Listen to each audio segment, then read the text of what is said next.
Sir, इस समय जब 22 जनवरी को पूरे देश में राम का जबरदस्त माहौल बनाया गया तो कहीं ना कहीं मुस्लिम नाराज था और उसके पीछे कहने का जो विपक्ष की पार्टियां हैं उन्होंने मुसलमानों को समझाने की बजाय बरगलाने का काम किया।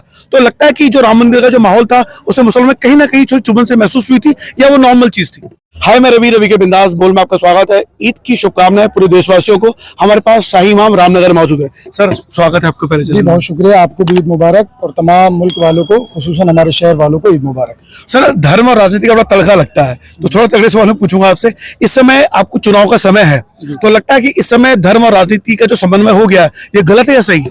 जैसे मैंने आपको अभी आपने देखा होगा कि एक सिंपल से बात कही है, लेकिन वो बड़ी गहरी बात है कि अच्छा आदमी वो है जो दूसरों को फायदा पहुंचाए। आप पत्रकार हैं, आपका धर्म है कि पत्रकारिता से सारे लोगों को फायदा पहुंचाएं। अगर आप एक पॉलिटिशियन है, अपनी पॉलिटिक्स से लोगों को फायदा पहुंचाएं। मैं शहर काजी हूँ, अपने मनसब से लोगों को फायदा पहुंचाऊं। फायदा पहुंचाने के लिए हमें किसी की जात नहीं देखनी है, किसी का धर्म नहीं देखना, हमें सिर्फ ये देखना कि ये अल्लाह का बंदा है। अगर मैं इसे फायदा पहुंचा सकता हूँ तो पहुंचाऊं। इवन मैं किसी भी पोस्ट पर हूँ या ना रहूं, एक आम शहरी भी अगर मैं हूँ तो मैं किसी को फायदा पहुंचाऊं। यही इंसानियत का मूल मंत्र है और यही मूल मंत्र सियासत पर भी लागू होता है और यही पॉलिटिक्स पर भी। सर, इस समय जब 22 जनवरी को पूरे देश में राम का जबरदस्त माहौल बनाया गया तो कहीं ना कहीं मुस्लिम नाराज था और उसके पीछे कहने का जो विपक्ष की पार्टियां हैं उन्होंने मुसलमानों को समझाने की बजाय बरगलाने का काम किया। तो लगता है कि जो राम मंदिर का जो माहौल था उससे मुसलमान में कहीं ना कहीं चुभन से महसूस हुई थी या वो नॉर्मल चीज थी?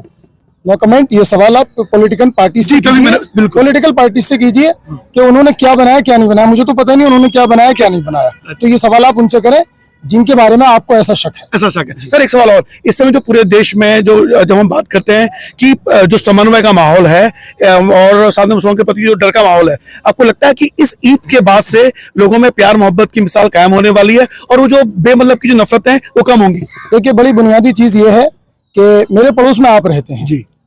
अगर रात को मुझे तकलीफ होती है तो मैं आपको आवाज दूंगा और आपका हक है कि आप मेरी आवाज सुनकर आए।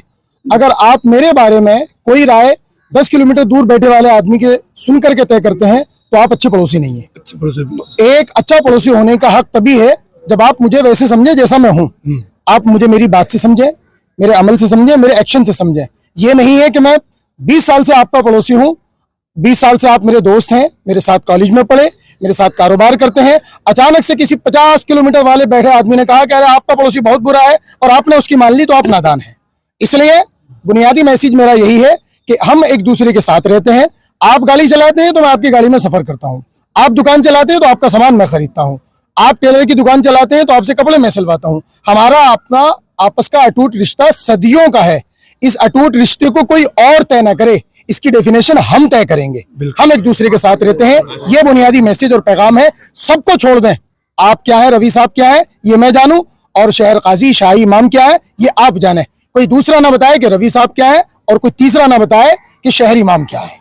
शानदार है वास्तव में। सर, एक और। सर, मैंने ये नोटिस किया है। सर, मैंने ये नोटिस किया, इस्लाम में एक अनुशासित है, मतलब टेक्निक है। उन्हें पता है कि कौन से, जैसे शाही इमाम है, बाकी मस्जिदों का संचालन होता है। ये जो तकनीकी है ये वास्तव में इस माध्यम से आप क्या संदेश देना चाहते हैं? क्योंकि अनुशासन के मामले में मैं इस्लाम को और मुसलमानों को बड़ा प्यार करता हूँ। देखिए, उसूली और बुनियादी चीज ये है कि इस्लाम अनुशासन का दर्स देता है। ये हम अपना फेथ और हमारा अकीदा और नजरिया है। मुझे लगता है कि कोई भी सोसाइटी या कोई भी धर्म ऐसा नहीं है जो अनुशासन की तालीम ना देता हो।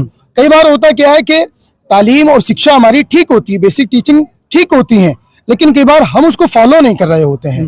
तो बस बुनियादी बात यही है कि हम एक सिविल सोसाइटी में रहते हैं तो इस सोसाइटी के अपने कुछ उसूल हैं, उनको मानना एक अच्छा शहरी होने की निशानी है। तो मेरा मानना यही है कि हम मुसलमान हैं तो इस्लाम के उसूलों को, टीचिंग्स को फॉलो करना हमारी जिम्मेदारी है। हम अपने हिंदुस्तान के शहरी हैं तो हिंदुस्तान के उसूलों को मानना ये अच्छे शहरी होने की निशानी है। हम रामनगर नगर पालिका परिषद के रहने वाले एक नागरिक हैं तो अपनी नगर पालिका जरिए हमारे लिए बनाए गए उसूलों को मानना इस शहर के रहने वाले अच्छे शहरी होने की निशानी है। हर आदमी यही काम करे तो किसी को एक दूसरे से कोई तकलीफ नहीं, कोई परेशानी। क्या शानदार संदेश दिया है शाही इमाम ने। मुझे लगता है कि पूरे मुल्क के खासकर रामनगर के लोग वैसे भी रामनगर सामंजस्य स्वाद की मिसाल बना है। फिलहाल ईद की शुभकामनाओं के साथ रवि के बिंदास बहुत शुक्रिया। जय भारत, जय उत्तराखंड और ईद की पूरी मुबारकबाद।